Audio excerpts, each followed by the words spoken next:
Buenas, buenos días con todos. Vamos a desarrollar este capítulo 3, que dentro del curso de costos y presupuestos está determinado para lo que es el presupuesto que debemos considerar en cuanto a obras provisionales, trabajos preliminares y seguridad y salud. Habíamos señalado que dentro de la norma técnica, la de metrados, a partir del año 2010 se obliga a presupuestar dentro de lo que es un proyecto de infraestructura, dentro de la construcción, no necesariamente edificaciones, incluye lo que es obras viales, obras de infraestructura de riego y todo en general, todo proyecto debe contemplar el presupuesto para los temas de seguridad y salud.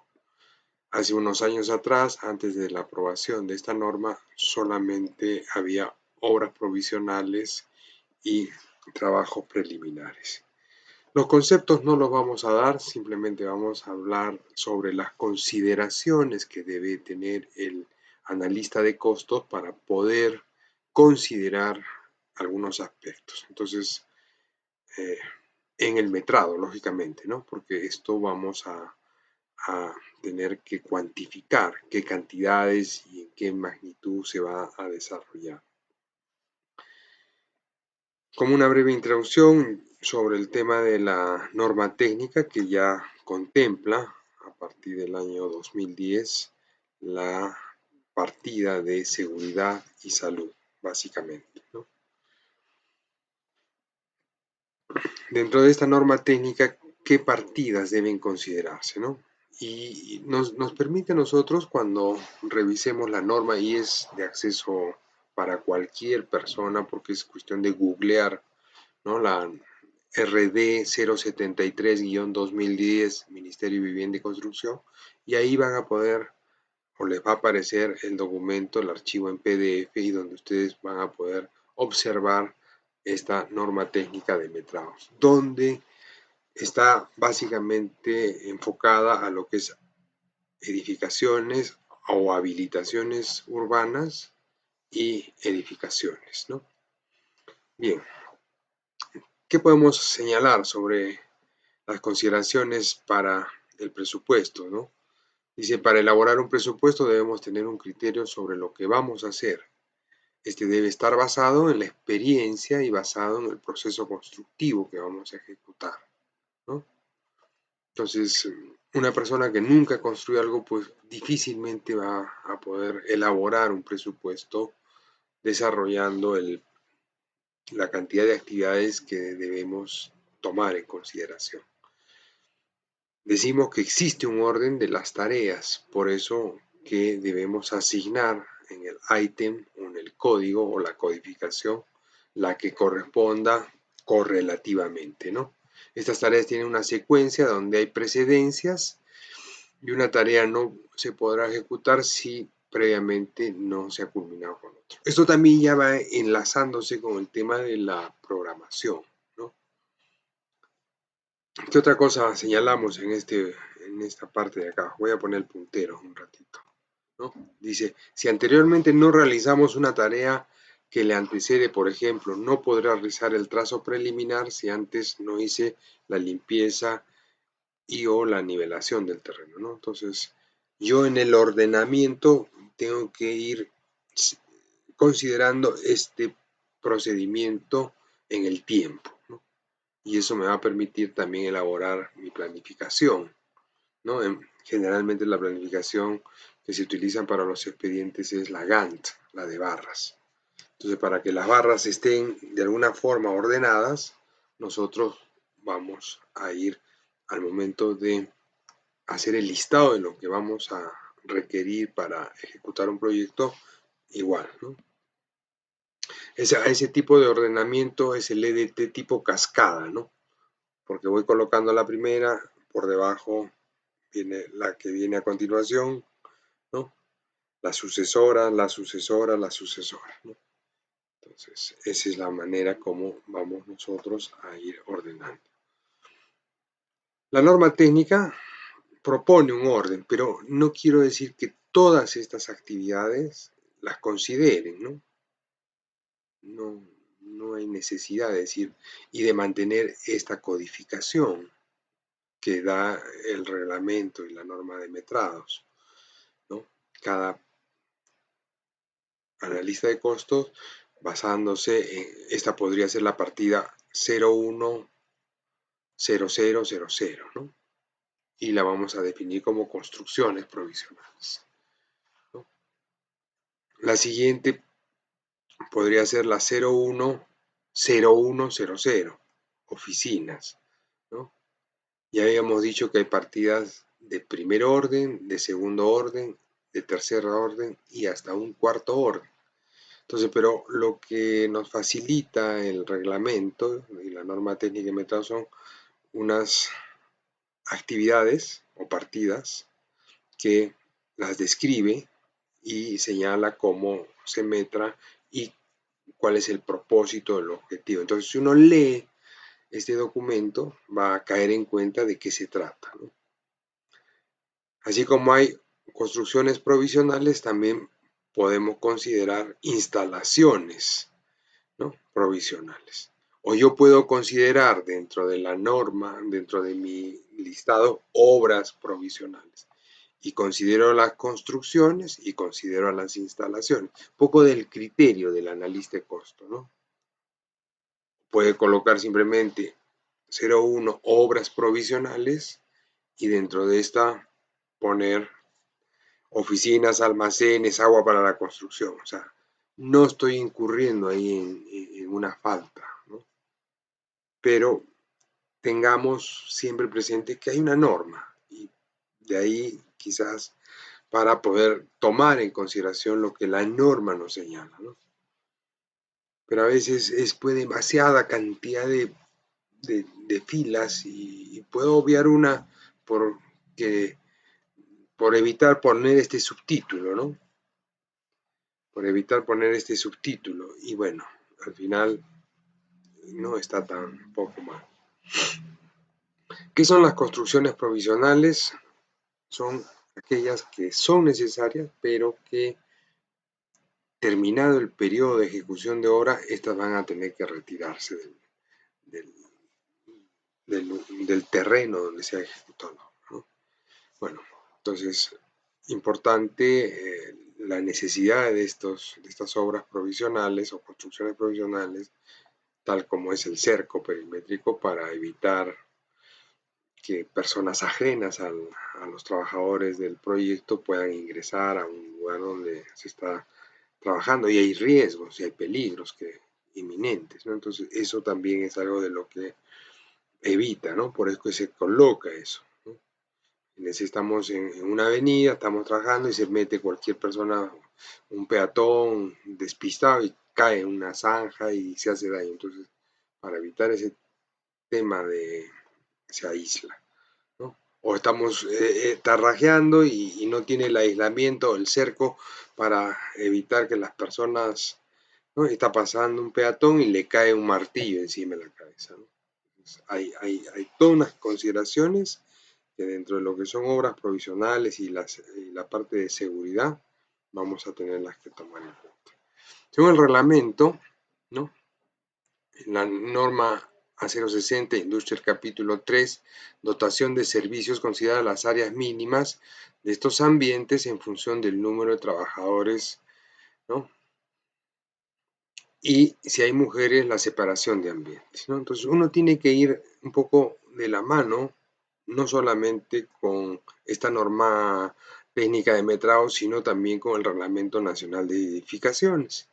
Acá vamos a ver un poquito esta norma, ¿no? Esta es la 060 que hace mención en el documento, la norma A060 se refiere un poco al tema de industria, ¿no? Nosotros somos parte de la industria de la construcción y dentro de esto determina pues valores para las áreas en función del número de personas, ¿no? Por acá estoy colocando, ¿no? Esto que se habla de los servicios, ¿no? Por decir, Las edificaciones industriales, que podría ser una fábrica, pero en este caso nosotros estamos fabricando un edificio, entonces somos parte de esto. Dice, industriales estarán provistas de servicios higiénicos según el número de trabajadores, los mismos que serán distribuidos de acuerdo al tipo y característica de trabajo que van a realizar y a una distancia no mayor de 30 metros, ¿no? O sea, del lugar de trabajo, se supone. Entonces, en un edificio pues no hay mayor problema, ¿no? Pero en una carretera, entonces tenemos que ver cómo distribuimos lo más cerca posible de donde está la zona de trabajo estos baños portátiles que vamos a ver dentro de un momento, ¿no? Entonces estas cantidades dice de 0 a 15 personas, en el caso de hombres, porque hay una diferencia entre hombres y mujeres, ¿no? Consideraremos, ¿no? Un lavatorio, un urinario y un inodoro, ¿no? Caso de damas, un lavatorio y un inodoro, ¿no? De 16 a 50 personas, yo debo tomar en cuenta estos valores, ¿no? Entonces, eso es algo de lo que la norma, ¿no?, del reglamento en la A060 lo señala. Igual, en el caso de la norma G050, que está también en el reglamento, ¿no? Dice servicios de bienestar en el 5.4. Dice, el área asignada para la obra se dispondrá en función del número de trabajadores y las características de la obra. Suministro de agua potable, servicios higiénicos para hombres y para mujeres, duchas, lavatorios para hombres y para mujeres, vestidores para hombres y para mujeres, comedores y hasta un área de descanso, ¿no? Entonces, como verán ustedes, todo lo que estamos nosotros hablando está normado, entonces tengo que colocarlo, ¿no? Regresamos a nuestra diapositiva. ¿Qué más sobre estas construcciones provisionales, ¿no? Construidas para garantizar el funcionamiento adecuado en el tiempo que demande la ejecución del proyecto y consideradas en el presupuesto y valorizadas, pero no son parte de la obra a construir, ¿no? Entonces, eso se puede, dependiendo de la ejecución, ¿no?, y dependiendo de la partida, ¿no?, si es cerco perimétrico, lo hemos construido al inicio de la obra, el 50%, ¿no?, en el momento de valorizar. El otro 50% será al culminar la obra, porque yo tengo que dejar libre, entonces no puedo pagar el íntegro del cerco perimétrico por cuanto todavía falta retirarlo, ¿no? Igual en el caso de esto. Entonces, ¿qué es lo que generalmente a veces se hace al momento de valorizar? Se puede prorratear, ¿no? Si son 4 meses, ¿no?, te voy a considerar el primer mes 25%, ¿no?, el segundo mes 25%, tercer mes 25% y al culminar el otro 25%. Porque un cerco también puede dañarse, hay que restituir a veces cuando por cuestiones de manipuleo de vehículos pueda sufrir algún daño, ¿no? Entonces, terminada la obra, señalamos que se procede al desmontaje o retiro de la misma, ¿no? Bueno, los metrados están en función de qué cosa, del tiempo de ejecución y de la cantidad de personas que van a laborar. Estos son los baños portátiles o baños químicos, ¿no?, que nos van a permitir con cierta facilidad poder llevar a cabo, ¿no? En otras ocasiones hay que construirlos también, pero esto ya se está haciendo muy común en la mayoría de obras, ¿no?, para facilitar el tema del traslado, ubicación de estos servicios higiénicos. Dice, la programación de obras no da el máximo de número de trabajadores, ¿no? Y esto quiero un poco resaltarlo, ¿no? ¿Qué ocurre? Que si nosotros hacemos una programación, ¿no?, vamos a determinar una variación de... Voy a poner acá una diapositiva nueva para poderla pintar y utilizar como pizarra, ¿ya? Y vamos a poner un resaltador para tratar de de establecer este patrón. ¿Ya? Van a disculpar, pero vamos a imaginarnos. Este es el tiempo, ¿no?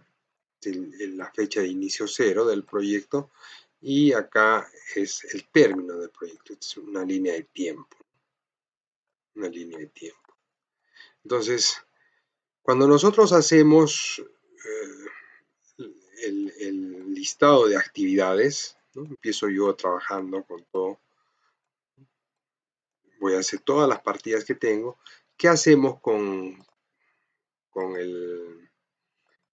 nuestra programación? Empezamos a considerar ahí, ¿no? Así de repente, por ahí algunas que son parte de la ruta crítica. Acuérdense siempre esto de la ruta crítica, esas van en color rojo. Ay, perdón.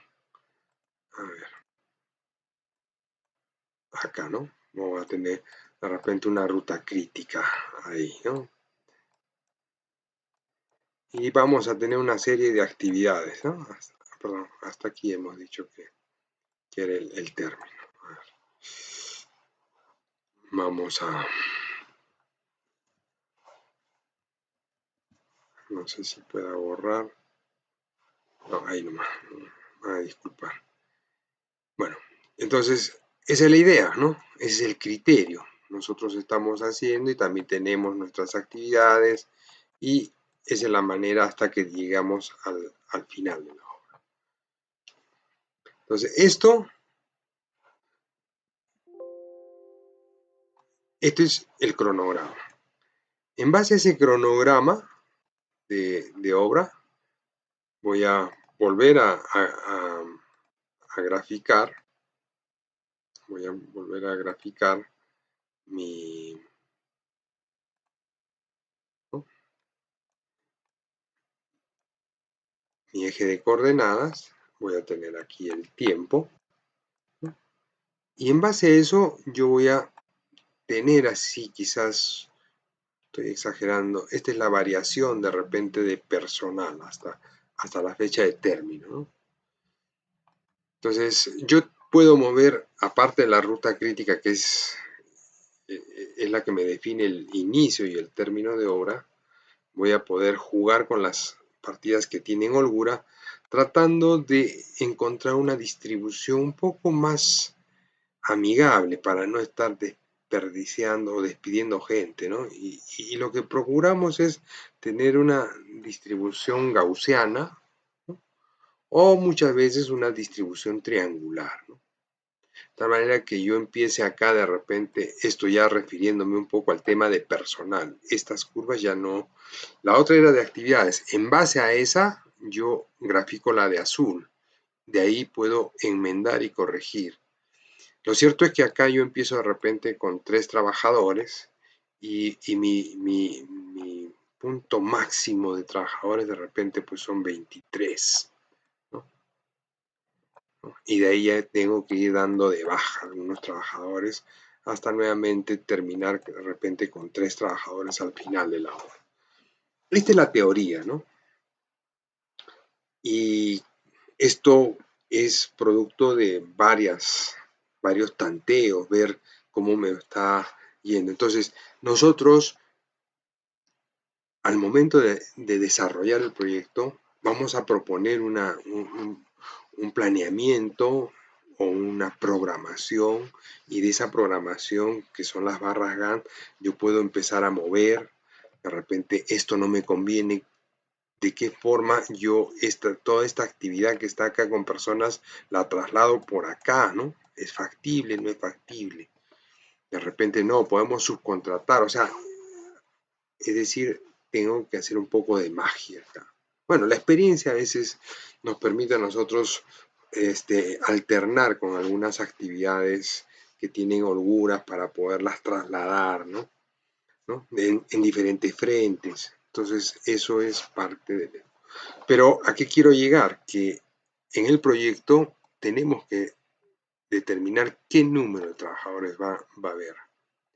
¿Y de dónde sale el número de trabajadores? Porque cuando hagamos precios unitarios o costos unitarios, nosotros ponemos un rendimiento, ponemos una cuadrilla, ¿no? De repente acá esta parte que está muy muy exagerada, porque acá estoy llegando a 35, la puedo utilizar con equipo más mecánico, ¿no? Volquetes, cargadores, en vez de utilizar. Entonces eso me reduciría el número de trabajadores. Por lo tanto, ese es un poco el aspecto fundamental que hay que tener. Por eso decíamos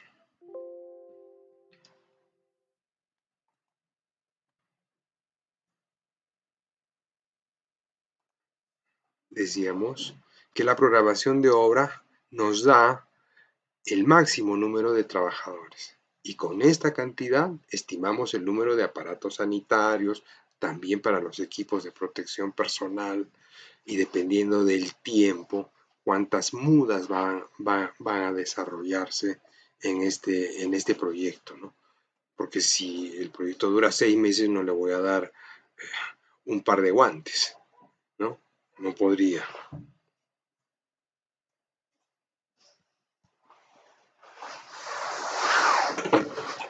Hola, muñeco. Ahorita voy para allá.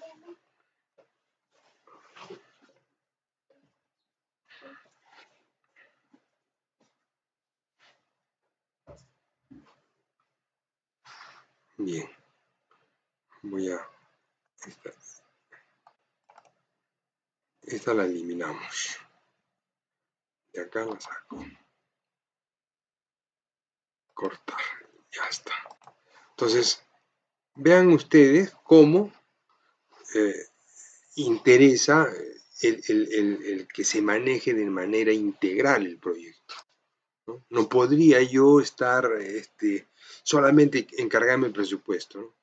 Entonces, para presupuestar toda esta primera parte de lo que es seguridad, de lo que son ambientes, tengo que saber ya cuántos trabajadores voy a tener. A veces la práctica nos dice, bueno, y como los rangos, ustedes han visto en lo que señala la norma, ¿no? Dice este, de 16 a 50, bueno, yo puedo ya un poco aplicando mi experiencia decir, bueno, ¿sabes qué? Vamos a estar en este rango, no vamos a pasar el 50, por lo tanto, para el cálculo de acceso, ambientes, para comedores, baños y todo eso, consideremos este de acá. O si la obra es muy pequeña, voy a estimar con este primero únicamente, ¿no? Entonces, esas son cosas que, pero no podría hacer eso para el tema de equipos de protección personal, ¿no?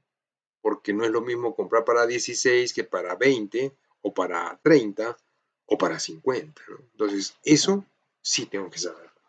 Entonces, tengo que llegar a programar, llegar a ver y a corregir esa programación, como habíamos visto. Bien.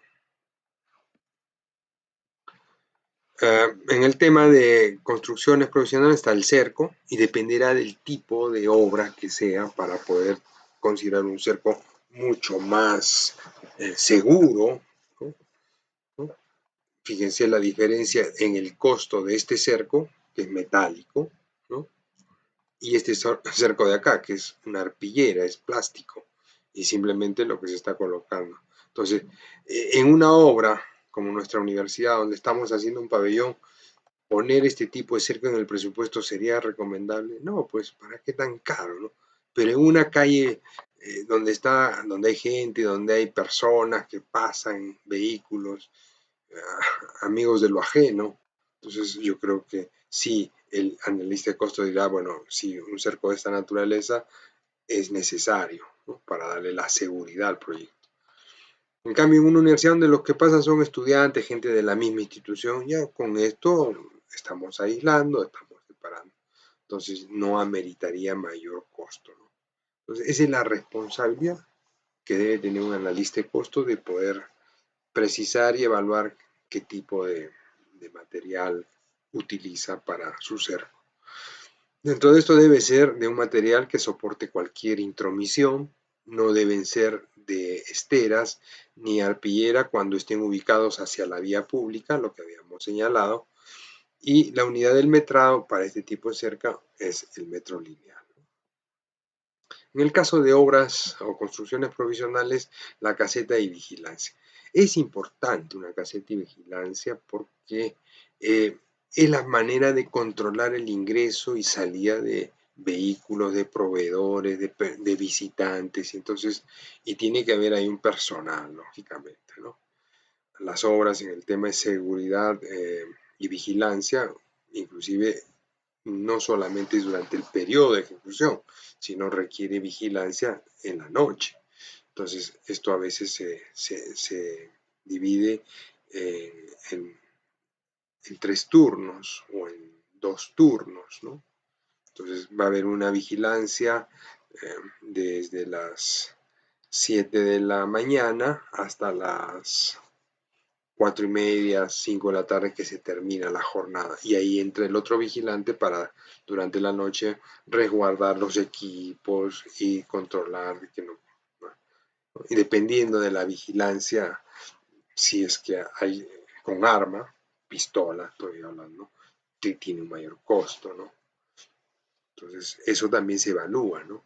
Ahora, es que claro, el analista de costo va a decir que le pongo un vigilante con pistola, uno de esos tipo Prosegur, probablemente no, ¿no? Ya dependerá un poco de la empresa, ¿no? De la empresa, si es que quiere gastar, invertir un poquito más. Ahora, todas las empresas pagan un seguro, ¿no? Y eso está dentro de los gastos generales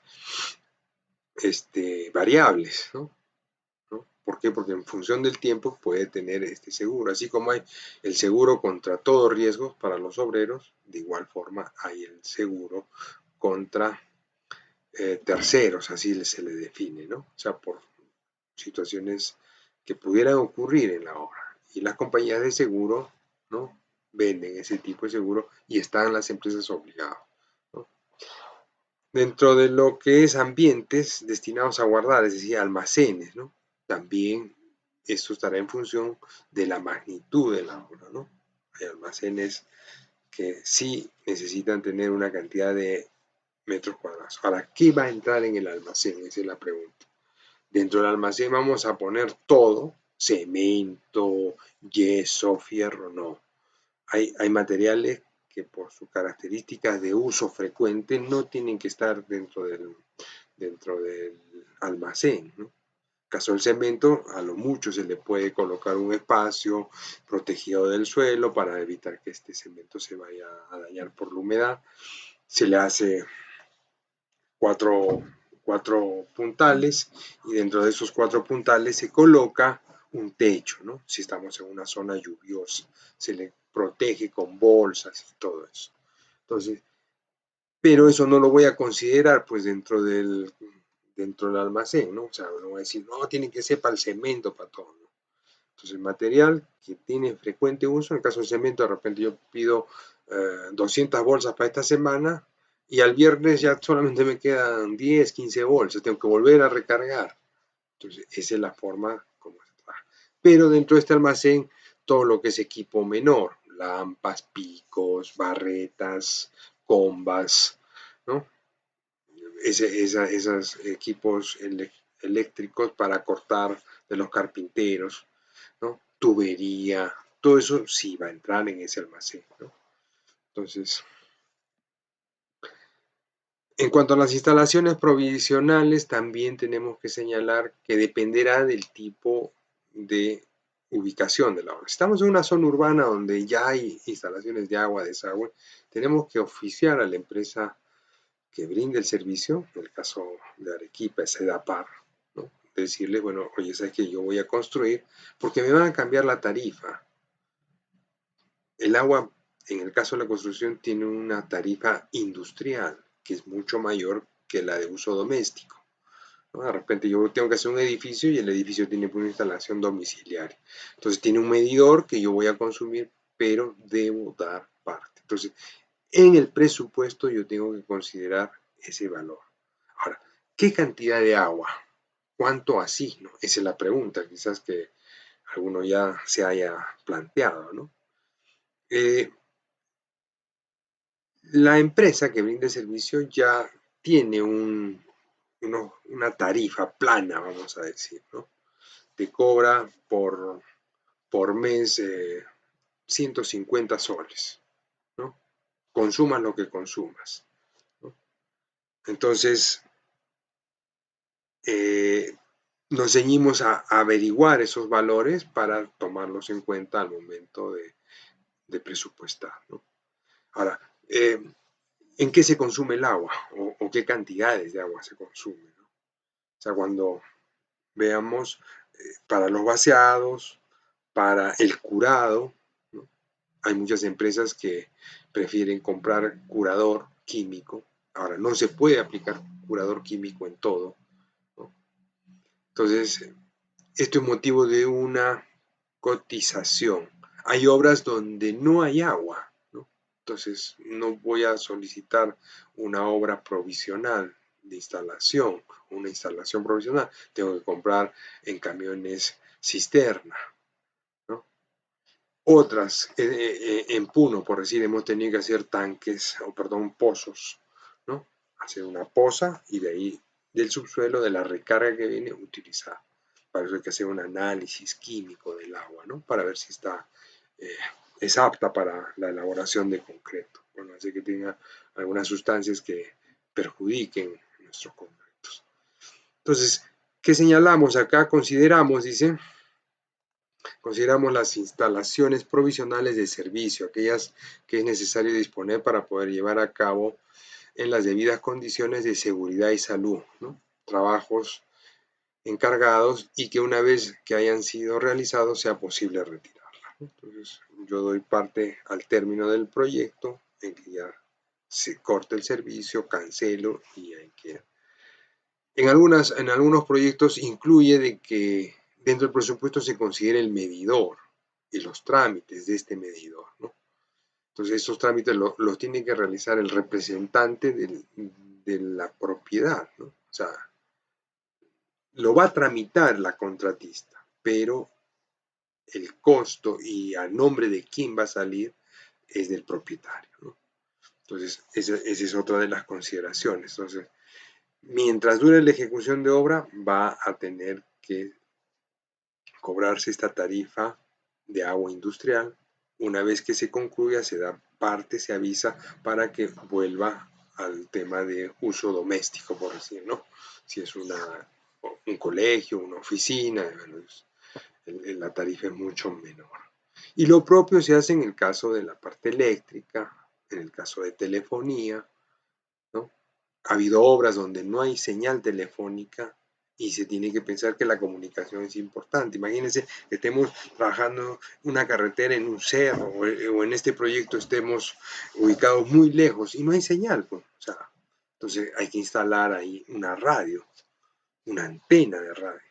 Esos permisos que tiene que dar el Ministerio de Transportes y Comunicaciones, se tienen que considerar dentro del presupuesto la instalación de esa radio o el alquiler de una radio, tanto en la zona de obra como en la sede central o en la oficina, ¿no? Tienen que haber dos antenas.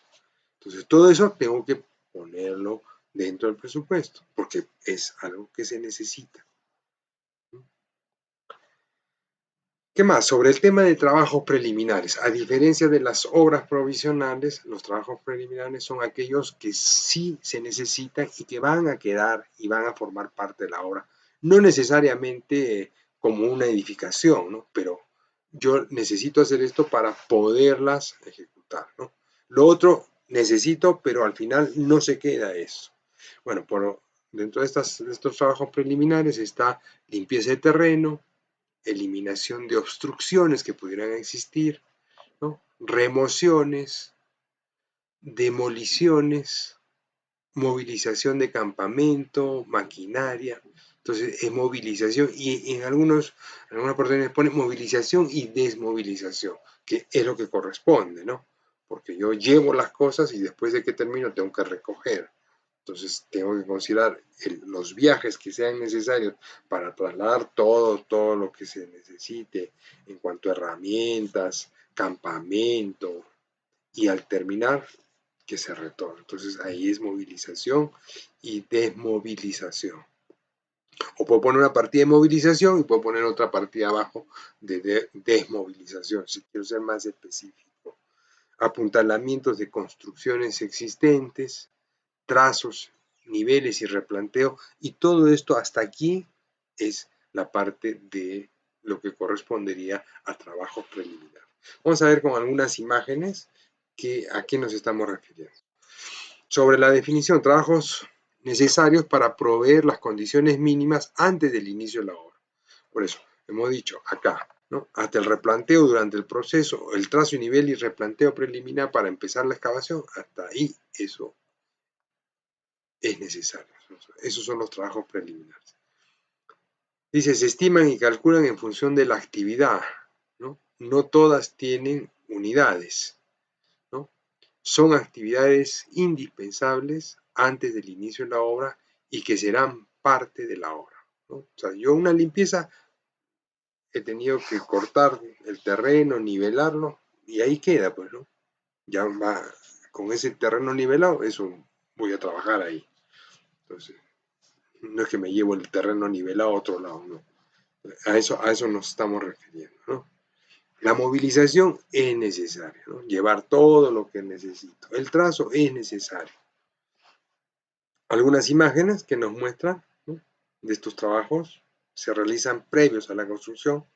Estamos viendo toda la limpieza de un terraplén con esta retroexcavadora, ¿no? Todas las operaciones relacionadas con las siguientes actividades: licencias, fíjense, permisos, limpiezas de áreas de trabajo, destronque, trazo, nivelación, ¿no? Retirar raíces de árboles, ¿no? Aunque a veces podrían ser vicios ocultos, ya tendrá que generarse ahí una indicación cuando inicie la ejecución. Probablemente si ha habido un árbol que lo han cortado, nadie se ha dado cuenta, está tapado con arbustos y se encuentra, eso es motivo de un adicional porque es un trabajo adicional que no está previsto en el presupuesto, por lo tanto, ameritaría un adicional. Comprende la eliminación de elementos aislados, parcial o totalmente, enterrados, incluyendo la rotura si fuese necesario de tales como árboles, raíces, rocas, postes, ¿no? Alguna vez nos ha tocado de que el poste estaba pues en el trazo. Entonces, ese traslado no estuvo presupuestado. Hay que hacer un trámite, hay que cursar primero que nos autoricen el adicional del traslado del poste. La empresa que brinde servicio no es que tú le pasas el oficio hoy día y mañana ya te está trasladando el poste.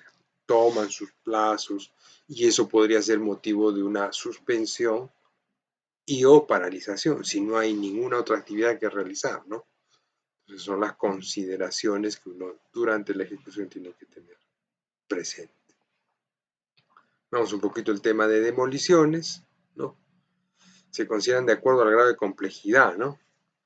Y el costo va a ir variando en función del tipo de material que vamos a demoler, ¿no? En el caso de concreto armado, metro cúbico, para veredas, ¿no?, para zapatas, para albañilería, ¿no? Aquí quizás podríamos ver un poquito, tengo acá un ejemplo de una obra que hicimos en Hunter. A ver, espérense, acá. ¿Dónde está? Valorizaciones. Un ratito, ¿no? Vamos a ver esta valorización.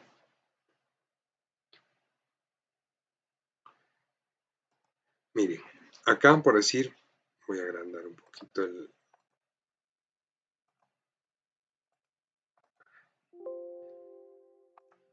Miren, ¿no?, dentro de lo que es el primer presupuesto de estructuras. Un ratito, ¿dónde está? Para movilizar.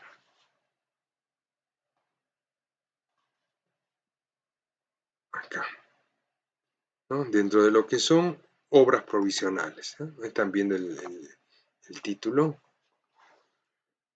Vista. Movilizar paneles. Ya, acá. Ya, miren. Acá estamos viendo obras provisionales, ¿no? Y fíjense, acá abajo es otra partida, porque Acá tengo partida título, obras provisionales, otra partida título, mitigación de impacto ambiental, otra partida, obras preliminares, que debería llamarse trabajos preliminares, ¿no? Acá se equivocó pues el proyectista en el nombre, ¿no? Pero esta quinta es demolición. Ingeniero, usted ha dicho que la demolición es parte de los trabajos preliminares, debería estar acá. ¿Por qué es que lo ponen acá? Por la cantidad que representa en dinero. Esta partida, fíjense, tiene un valor de 660.000, acá está abajo, ¿no? Entonces, podríamos haberla considerado dentro de las obras preliminares, que debería de verdad llamarse trabajos preliminares. Pero ¿por qué es que la isla? Por el valor que representa. En cambio, lo que son trabajos preliminares tiene un valor de 34.000 soles, ¿no?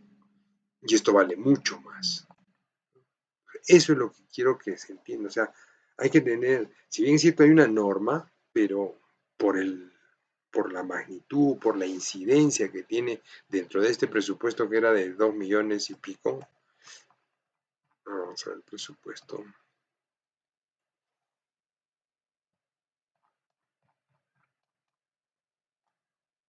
Acá estamos hablando del presupuesto de...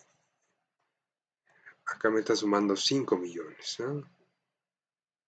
No, pero esto es todo el presupuesto. Acá esto es todo. O sea, es completo, ¿no? Entonces, solamente en lo que es estructuras, podríamos determinar que este presupuesto llega hasta aquí, bastante. 2.300.000, ¿no? 2.300.000. Bueno, esto es un poco a lo que vamos a llegar, ¿no? O sea, a elaborar cada uno de estos componentes, ¿no? Bueno, pero no nos vamos a adelantar todavía. Esta es la etapa de demoliciones y viendo un poquito también los costos, ¿no? Porque ¿por qué es que considera, por qué no pone solo demoliciones? Porque aquí ustedes vean, ¿no? Demolición de concreto armado. Según el metrado es 113 metros cúbicos, fíjense, paga 258.66 el metro cúbico. ¿De qué? De demolición de este tipo, ¿no? Y así, ¿no? Ahora, demolición de piso es en metro cuadrado. Tenemos 3.000, casi 4.000 metros cuadrados a 44 soles el metro, ¿no? Demolición de cimientos y zapatas, lo que esté enterrado, ¿no? 150 metros y el costo 154. Entonces, por cada uno de los aspectos a considerar se está contemplando un valor, ¿no? Entonces, acá tienen ustedes que eso hay que distinguirlo, ¿no? Eso lo puede ser alguien que ha hecho pues obra, ¿no? Alguien que no sabe puede meterlo todo en un mismo saco, ¿no? Ah, todo es igual. No, mentira. Ya les he dicho yo que no, o sea, hay que ver por complejidad, por rendimiento. Tenemos precios diferenciados, por lo tanto es una partida diferente. En caso de eliminación, ¿no? de las demoliciones, ahí tenemos que considerar los porcentajes de esponjamiento, ¿no? Entonces, ¿por qué? Porque entre más pequeño sea la rotura, es más costo también, ¿no? Pero también es más volumen. Entonces, ¿qué porcentaje de esponjamiento vamos a considerar para el acarreo y también después para la eliminación? Entonces, siempre y esto en el caso de demoliciones, pues yo tengo que acarrear a cierto punto y de ahí recién puedo cargar a los volquetes. El volquete no va a entrar por todo el lado, ¿no?